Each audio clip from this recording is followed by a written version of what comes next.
But why the Valley? Nadir comes from Russia, and it took him a lot of effort to relocate to California.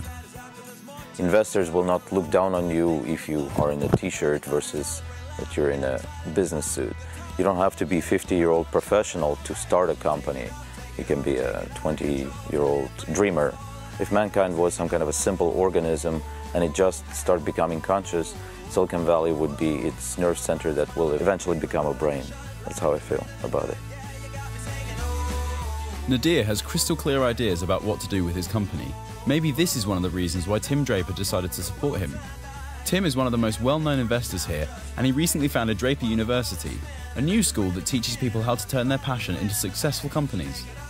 After a beautiful car ride to San Mateo, we had a quick chat with Charlie, program manager at Draper University, about what really makes Silicon Valley such an amazing startup paradise. I come from New York, a place where I really see finance being the main driver. You know, the economy's over there. When you graduate university, people go after those jobs. They're safe.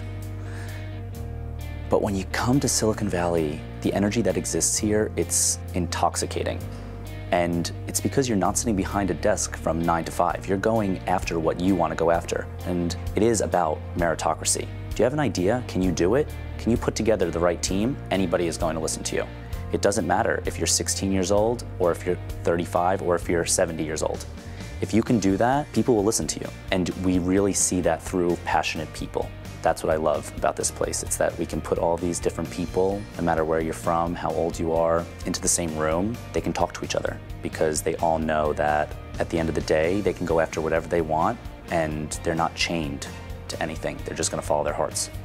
It doesn't matter if your name is Jeremy, Hon, or Nadir. Not even what you wear or what car you drive. Here in the Valley, the only things that matter are what you want to do and how you are doing it.